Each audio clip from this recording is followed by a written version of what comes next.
요즘 시대에 가장 중요한 게 하나 있다면 마음이라고 저는 생각을 합니다. 왜냐하면 저희들이 최첨단 시대를 걸으면서 스마트폰으로 많은 일들을 하고 어디를 가든지 너무 좋은 환경 속에 있는데 그런 상황에도 해결 안 되는 게 하나 있다면 마음이죠. 마음. 우리의 마음은 스마트폰과 최첨단 또 미래에서 주는 여러 가지 혜택들이 우리 마음의 문제를 해결하지는 못합니다. 작년 6월에 OECD 경제협력개발기구에서 이 문제를 조사했어요. 그래서 이 정신건강 문제가 경제 발전에 얼마나 악영향을 주고 있는지 그런 관계를 찾느라고 이제 조사를 한 거예요. 그 중에서 한국이 우울증 발생률 1위로 나왔습니다. 1위로 나왔는데 퍼센테이지가 거의 40% 정도. 그러니까 10명 중에 4명은 우울하거나 우울감을 느낀다 이렇게 발표를 한 거죠. 아마 좀 우리 주변에도 둘러보면 이 마음 때문에 어려워하시는 경우들 참 많이 있습니다. 마음의 문제는요, 뭐 경제나 문화나 사회 뭐 어떤 영향으로도 우리의 마음을 해결할 수는 없습니다.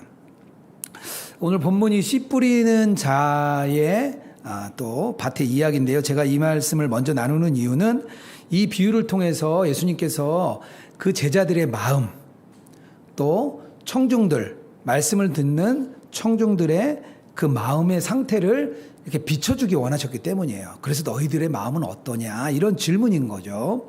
마태, 마가, 누가 이 세 가지 복음에 이 이야기가 다 들어있어요. 그만큼 중요하다는 얘기겠죠. 씨 뿌리는 비유의 배경이 갈릴리 땅이었습니다. 그 땅이 갈릴리 땅인데요. 유대나 사마리아 땅에 비해서 갈릴리는 그래도 곡식을 재배할 수 있는 그런 땅들이 많이 있었던 그런 곳입니다. 고대 갈릴리 지방의 농부들이 이렇게 4가지 밭의 상태를 다 가지고 있었다 그래요. 그래서 요 4가지 밭의 상태를 이야기할 때 아주 이해하기 쉬운 그런 상황이었다 이야기를 합니다.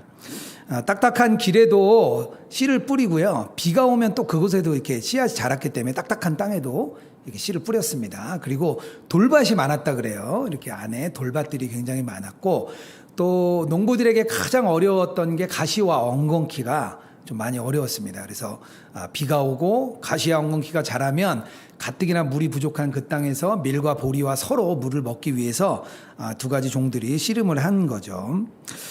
예수님께서요, 이 밭의 비유를 우리가 10절까지만 읽었는데, 9절까지 읽었는데, 10절부터 자세하게 또 풀이를 해주세요. 아마 돌아가서 좀 읽어보셔도 좋을 것 같아요. 뭐 여기에다가 해석을 하고 뭐 주의를 할 필요 없이 아주 자세하게 예수님이 다 풀어주십니다. 그래서 씨 뿌리는 자는 말씀을 이렇게 뿌리는 거다. 그리고 그 씨는 곧 말씀이다. 그리고 밭은 우리의 마음이야. 이렇게 설명을 잘 해주세요.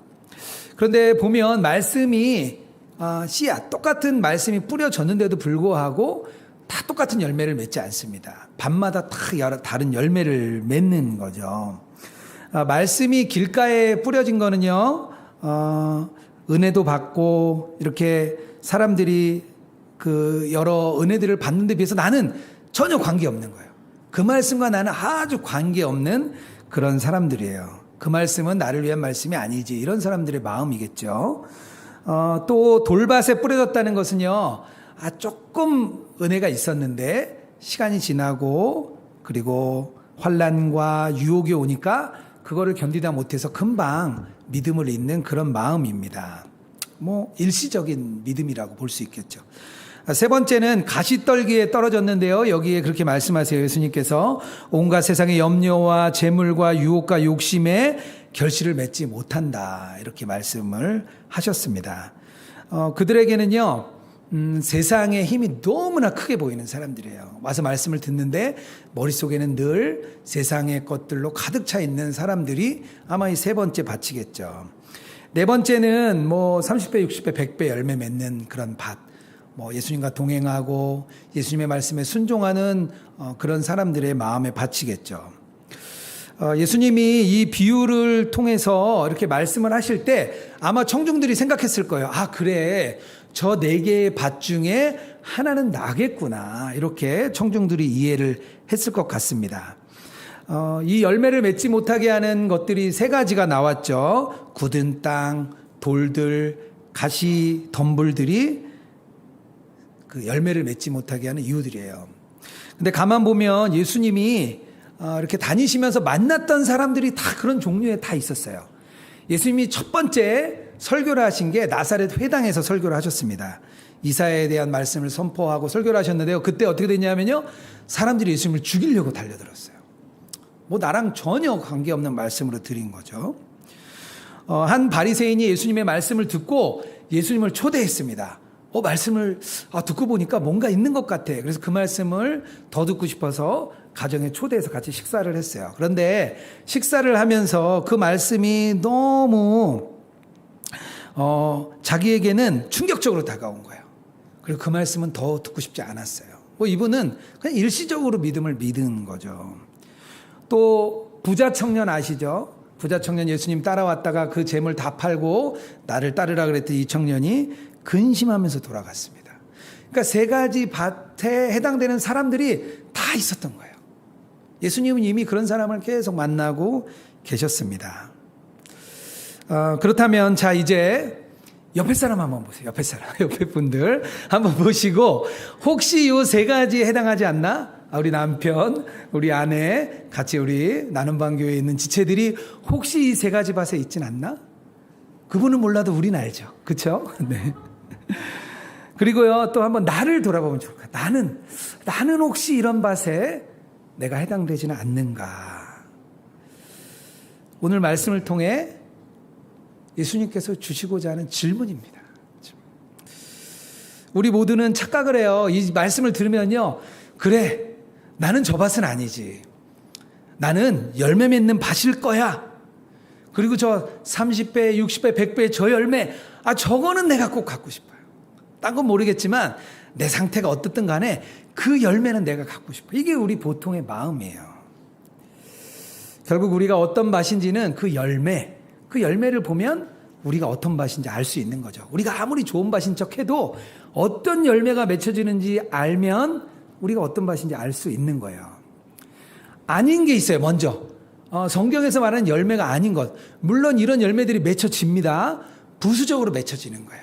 우리가 성경적인 열매를 맺고자 할 때 따라오는 열매들이에요. 이거는 어쨌든 성경이 추구하는 열매가 아닌 게 있는데요. 첫 번째는 뭐냐면요. 부유해지는 것. 이건 열매가 아니에요. 마가복음 10장 25절이에요. 낙타가 바늘기로 나가는 것이 부자가 하나님의 나라에 들어가는 것보다 쉬우니라 하시고, 재물로 자기를 정의하는 사람, 그 사람 부자예요. 이 표현은 뭐죠? 그 사람에 대해서 표현을 재물로 표현하는 거예요. 저는 가난해요. 그건 뭐죠? 재물로 나를 판단하는 거예요. 재물에 관심이 많은 사람은요, 예수님의 열매가 아니라 재물의 열매를 맺습니다. 지혜와 힘, 이것도 성경이 말하는 열매는 아니에요. 어떤 사람이 큰 잔치를 벌이고 사람들을 초대하죠. 제가 한번 말씀드렸어요. 지난번에 자신들의 재물과 힘과 명예를 위해서 그걸 거절합니다. 누가복음 14장 18절이에요. 다 일치하게 사양하여 한 사람은 이르되 나는 밭을 샀음에 아무래도 나가보아야 하겠으니 청컨대 나를 양해하도록 하라. 또 한 사람은 이르되 나는 소 5겨리를 샀음에 시험하러 가니 청컨대 나를 양해하라. 지혜와 힘을 따라가는 사람들이 하나님 나라의 초대를 거절했습니다. 지혜는 어떨까요? 지혜의 열매. 우리 지혜를 너무 좋아하죠. 세상의 지혜로는 하나님을 알 수가 없다 그래요. 고린도전서 3장 19절입니다.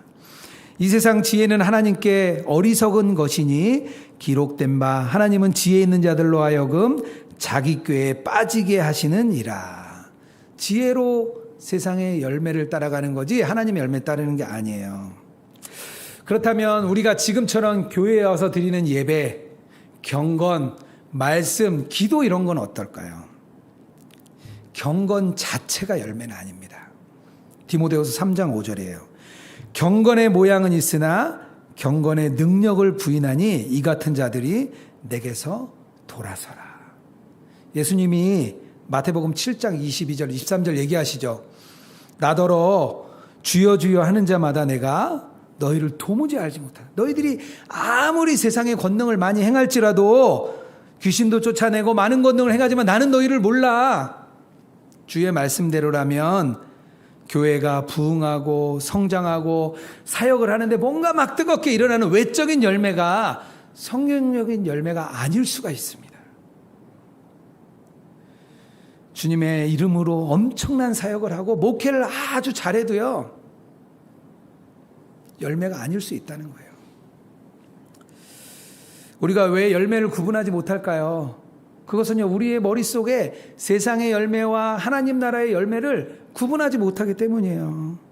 하나님 나라의 열매를 세상의 기준으로 보니까 자꾸 구분하지 못하는 거예요. 세상은 어떻게든지 우리에게 듣고 싶은 마음이 있는데요.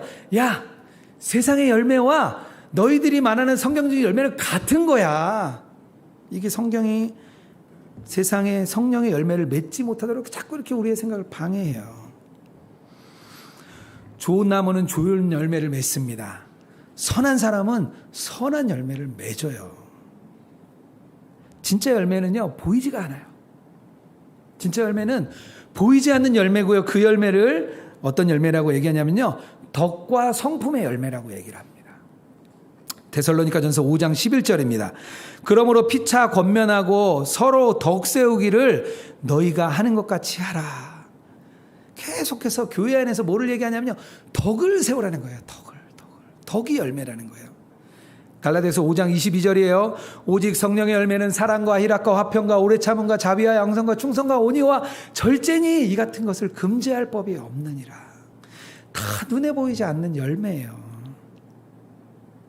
이 덕과 성품 눈에 보이진 않는데요, 언제 이루어지냐면요, 관계 속에서 이루어집니다. 관계 속에서 사람을 만나고 또 교회 안에서 또 내가 가는 곳에서 열매가 맺어요. 서로를 성숙하도록 격려해 줄 때 이런 열매가 맺습니다. 또 서로의 경건한 성품을 더욱 견고해지도록 도와줄 수 있는 게 이런 열매입니다. 이런 열매를 인격의 열매라고 해요. 하나님께서는요, 인격적이에요. 인격적이라고 우리가 표현을 하죠. 인격적으로 우리를 만나주시고 우리 안에 거하시죠. 우리를 막 강제로 우리를 하는 게 아니에요. 그래서 우리 이런 인격의 열매를 우리가 최고라고 부릅니다. 복음에 가장 기쁜 소식이 있다면 한 가지, 정말 복음에서 가장 중요한 것 한 가지만 뽑으라 그러면 저는 임마누엘이라고 생각해요. 우리 안에 오셔서 함께 하시는 그 예수님, 그 약속이 저는 신앙의 가장 아름다운 면이라고 생각을 해요. 그 예수님이 우리 안에 오셔서 우리와 함께 거하시고 우리와 함께 고통당하시고 고난당하시고 우리와 함께 싸우시고 우리가 죽음까지도 우리가 함께하기 원하십니다. 얼마나 친밀하시고 인격적인지 그냥 너희와 함께 있을게 이렇게 얘기하시는 거예요. 예수님께서 우리를 어떻게 대해 주냐면요, 덕과 성품으로 아주 인격적으로 우리를 대해 줘. 그래서 너희들이 나가서 구원받고 너희들 잘 살고 평안하고 평탄하고 교회 와서 복받고 그런 게 아니라 세상에 나가서 내가 너희들에게 대한 것처럼 사람들에게 덕을 베풀고 인격을 베풀고 인품으로 대해줘. 그게 주님의 마음이에요. 예수님께서 말씀하시는 30배, 60배, 100배 열매는 이런 덕과 성품의 열매를 맺는 것입니다. 이 열매가 맺혀지면 그 사람 인격적이지. 그 장로님 아주 인품이 좋아요. 그 권사님 인품이 좋아요. 목회자들도 마찬가지예요. 다 잘한다고 얘기 안 해요. 그분 딴 건 모르겠는데 아주 인품 좋으신 분이에요. 그런 열매가 맺혀져야 성경의 열매가 맺혀지는 거예요. 자, 그렇다면 어떤 마음의 상태가 열매를 맺는 마음일까요? 어떤 마음의 상태를 가지면 이런 아름다운 열매가 맺혀질까요? 어떤 분들은 말을 해요. 밭이 어떻게 뭘 하냐? 밭은 아무것도 할 수 없는 존재야. 그렇게 얘기를 하네요. 우리가 그런 마음의 상태 가질 수 없어 얘기를 합니다. 하지만 저는 그렇게 생각 안 해요. 예수님께서 비를 내리시면요, 아주 딱딱했던 땅이 아주 부드러워지고요. 무화과 나무, 3년 동안 열리지 않았던 무화과 나무를 예수님이 이렇게 포도원 주인이 말합니다. 그 나무를 잘라버리라 얘기할 때 포도원 지기가 그러죠. 저에게 시간을 주시면 제가 둘레를 파고 거름을 주겠습니다. 그 열매가 맺을 수 있도록 내가 돕겠습니다. 그게 주님의 마음이에요. 우리 마음이 열매를 맺도록 주님이 도우십니다. 그렇다면 열매 맺는 마음은 첫 번째가 있는데요. 뭐냐면요. 말씀이 선포될 때 경청하는 우리의 마음이에요. 마가복음 4장 20절입니다. 좋은 땅에 뿌려졌다는 것은 곧 말씀을 듣고, 마지막에 9절에 나옵니다. 또 이르시되 들을 귀 있는 자는 들으라. 귀가 있어야 되는 거예요. 마음이 말씀이 이렇게 막 선포되는 게 수동적인 말씀. 우리와 관계없이 말씀이 막 선포돼서 우리에게 막 들려오죠. 이런 거는 수동적인 상황이라면요. 경청의 마음은요, 좀 능동적인 상태예요. 내가 말씀에 대한 갈망이 막 있는 거. 내가 그 말씀을 너무 기다리는 그 마음들. 그런 것들이 경청의 마음의 자세예요. 말씀을 경청하는 사람은요, 그 말씀에 마음이 열려있는 사람이에요. 마음의 말씀이 열려있는 사람. 경청의 태도는 아주 취약해요. 아주 낮은 마음이에요. 예수님의 어머니셨던 마리아에게 천사가 찾아옵니다. 그래서 성육신 할 걸 알려주시죠.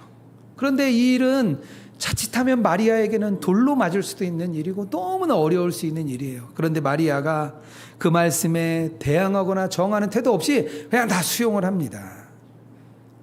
그래서 그런 자세를 보고 사촌인 엘리자벳이 뭐라고 얘기냐면요. 그녀가 복되다. 누가복음 1장 38절이에요.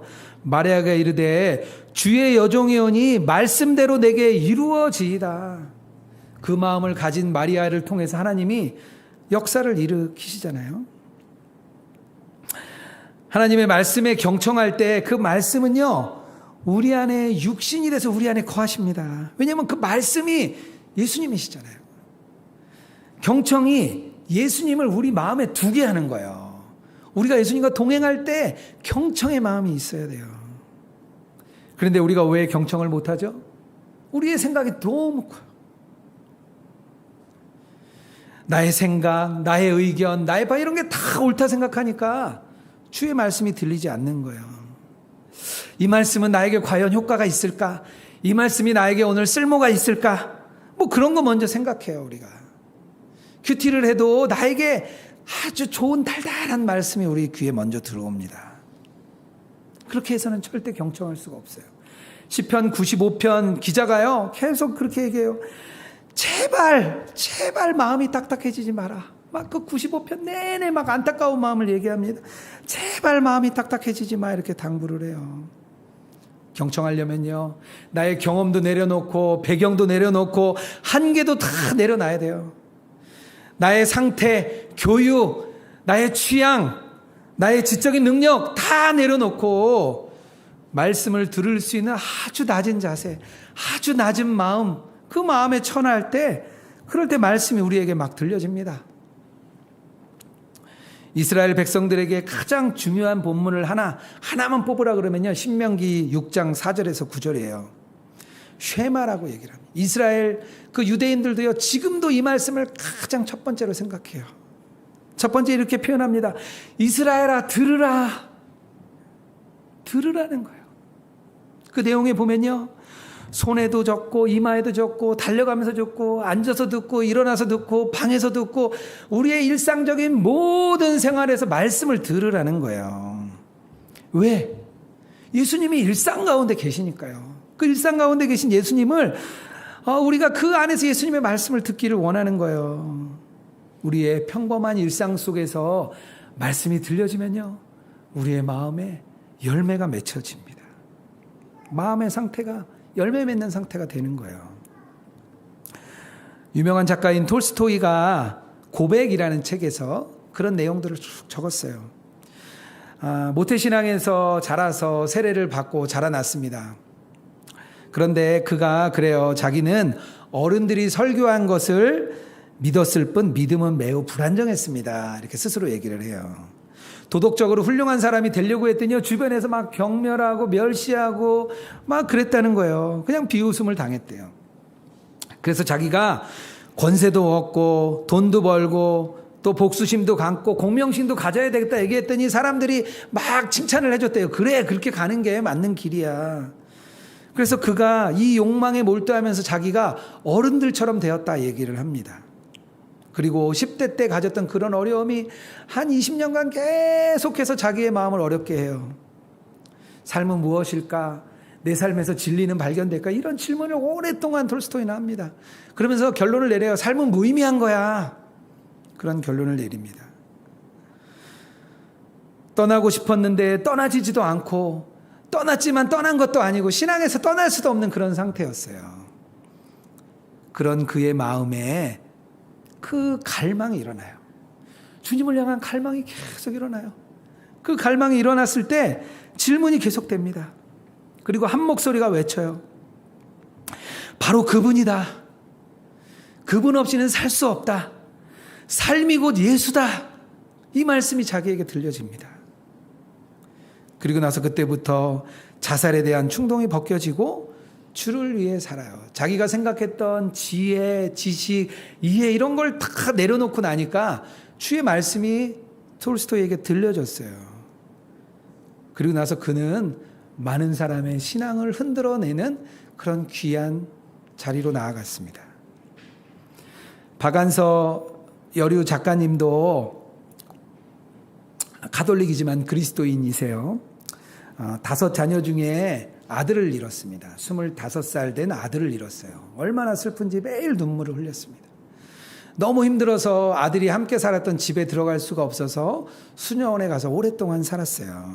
그리고 자기의 너무 힘든 내용을, 고통 속에 쓴 내용을 일기로 적었어요. 몇 년 뒤에 그 일기가 출간되었는데 그 제목이 한 말씀만 하소서예요. 한 말씀만.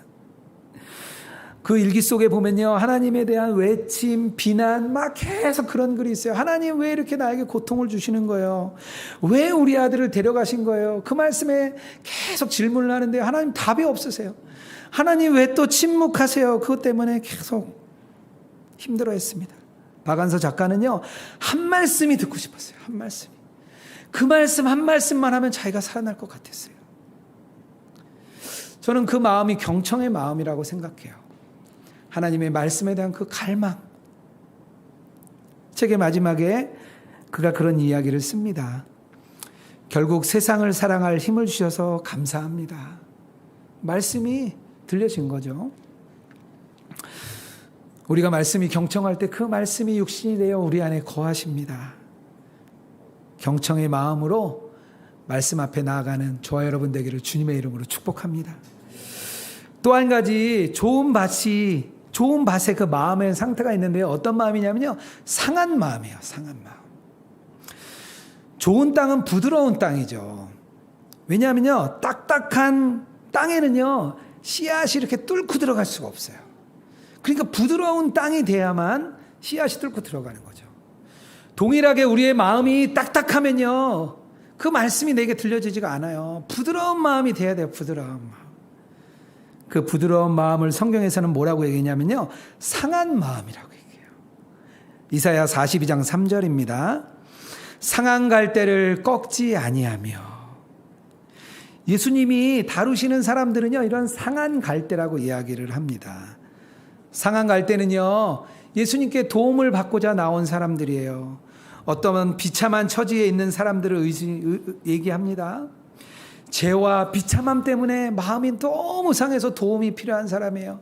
자기 혼자 쓸 수 없어서 누군가의 도움이 절실한 사람이에요. 죄와 비참함 때문에 그 마음을 가지고 주님께 나옵니다. 심령이 가난하고 고통당하는 사람의 마음들을 상한 마음이에요. 만약에 그런 마음이라면, 내 안에 고통도 있고 어려움도 있고 힘듦이 있다면 상한 마음이 된 거예요.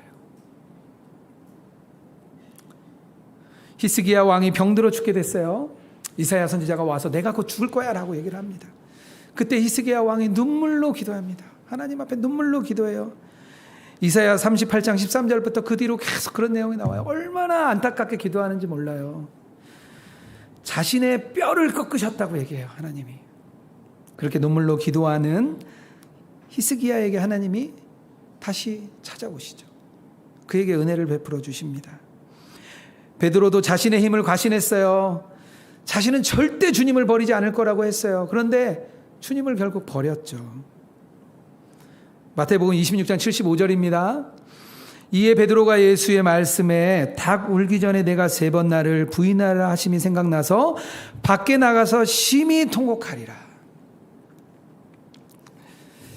딱딱한 사람들은요, 영혼의 고통을 겪은 적이 없는 사람들이에요. 단단한 돌짝밭 같은 거죠. 상한 마음에서 일어난 은혜를 경험한 적이 없는 사람들은 딱딱한 사람들이에요. 청교도 목사인 토마스 왓슨이 이렇게 얘기합니다. 회개로 상하지 아니한 자 심판으로 상할 것이다. 죄로 인해 마음이 부서지지 아니한 자는 절망으로 부서질 것이다. 예수님께서요, 마치 의사처럼 우리의 상한 마음을 만지시고 또 고치시고 다시 우리에게 회복시켜 주십니다. 하나님께서 왜 상한 마음을 좋아하실까? 하나님은 왜 상한 마음을 사랑하실까 생각해 보니까요, 예수님이 상한 마음이셨어요. 예수님이 십자가에 달리실 때 상한 마음이었죠. 손이 상하고 발이 상하고 옆구리가 상했죠. 그 걸어가는 길에 온갖 멸시와 조롱을 당하셨어요. 주님의 마음이 상하셨습니다. 하나님 아버지께서 그 상한 마음의 예수님을 사랑하셨죠. 동일하게 우리가 상한 마음이 되면요, 하나님의 은혜가 우리에게 부어집니다. 제가 2주 전에 어떤 속회에서 저를 이렇게 불러주셔서 제가 함께 강의도 하고 나눔도 했습니다. 예전에 제가 속장을 할 때 우리 속도원이셨던 우리 권사님이 매년 이렇게 부르세요. 저를 방학만 되면. 그래서 꼭 가요. 가서 요즘에 제가 교회를 많이 이렇게 다니고 있습니다. 매주 교회를 다니다 보니까 교회에 대한 여러 생각들을 하나님이 좀 주셔서 그 내용을 좀 정리하고 같이 좀 나눴어요. 잘 강의를 하고 나중에 이렇게 나눔도 해야 되겠다 싶어서 제가 질문을 하나 드렸습니다. 그래서 내가 경험하는 교회, 그것에 대해서 이렇게 좀 나누기로 했어요. 그래서 저는 그 나눔을 하면 좀 이렇게 아주 은혜로운 얘기들이 막 나눌 줄 알았어요. 그랬더니 교회에 상처가 너무 많아가지고요, 계속 막 어려운 얘기만 막 하는 거예요. 교회에 상처받은 얘기 왜 이렇게 많으신지 그 이야기들만 막 했습니다. 그런데 그 이야기를 나누면서 자기의 상함을 막 나누다 보니까 한 분이 자기가 과거에 부모에게 받았던 상처를 나눠주셨어요. 또 한 분은 지금 겪고 있는 공황장애 때문에 아무것도 나가지 못하면서 겪고 있는 어려움을 나눠주셨습니다. 또 한 분은 자신으로 인해서 교회가 받은 상처, 그것 때문에 자기가 얼마나 후회하고 있는지 그런 이야기들을 나누어 주셨어요. 모두가 약함을 나누다 보니까 다 상한 마음이 됐습니다. 같이 울고 또 눈물 흘리고 서로 격려해주고 서로 위로해주는 시간이 되었습니다. 시간이 많이 흘렀는데요, 저도 막 피곤한 줄 몰랐어요. 교회가 상한 마음이 모이는 곳이지만 그 상한 마음 안에 은혜가 있다는 것을 알게 되었습니다. 그리고 서로에게 약해도 괜찮아, 상한 마음도 괜찮아, 그걸 서로에게 좀 알려주는 것 같았어요.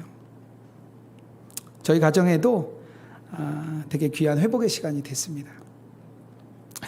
저도 요즘 돌아보니까 좋은 일보다는 좀 안 좋은 일이 더 많은 것 같아요. 그래서 주님께 물었어요. 주님, 왜 이렇게 힘들기만 한가요? 많은 교회들 이렇게 다니다 보니까 그게 눈에 드러나는 일도 아니더라고요. 또 바로 효과가 나는 일도 아니에요. 자꾸 보이지 않는 곳에 씨를 뿌리고 돕고 돌아올 때 어떨 때는 참 허탈한 마음도 듭니다. 주님 참 힘들어요. 그런 마음을 주님께 올려드릴 때 아무 답이 없으셨어요. 그런데 제가 오늘 말씀을 준비하면서 이번 주간에 그런 마음을 주님께서 주셨습니다. 내가 지금 상한 마음이야. 돌아보니까 말씀에 맡겼던 은혜도 풀어지고 있고요. 또 책 읽는 것도 이렇게 많이 막혀 있었는데 그런 것도 부쩍 많이 늘었어요. 그리고 말씀 속에서 누리는 은혜도 많습니다. 아내와 요즘 우리가 힘이 들지만 은혜는 참 많다, 그런 이야기를 나누었습니다. 상한 마음은요, 부끄러운 일이 아니에요. 주님이 주시는 마음이에요. 그래서 하나님이 어떤 때는 낮추기도 하시고 높이기도 하십니다. 고난도 주시고 고통도 주세요. 기쁨도 주시고 즐거움도 주세요. 주님은요, 그 상한 마음에 씨앗을 뿌리시고 우리가 그 열매를 맺기를 원하십니다. 나눔방 교회가 다음 주면 다시 시작할 텐데요. 상한 마음과 상한 마음이 만나면요, 더 풍성한 밭이 됩니다. 상한 마음 속에 그 밭이 하나님께서 열매를 맺으십니다. 오늘 말씀을 통해 자기 자신을 좀 많이 돌아보면 좋겠습니다. 내 마음에 굳은 땅은 아닌지, 내 마음에 돌이 많은 건 아닌지, 내 마음에 가시덤불로 덮여 있는 건 아닌지 내 자신을 돌아보시기 바랍니다. 우리가 주님을 바라보며 갈망할 때 주님이 우리에게 부드러운 마음을 주시고 상한 영혼을 주셔서 우리에게 열매를 맺게 하실 줄 믿습니다.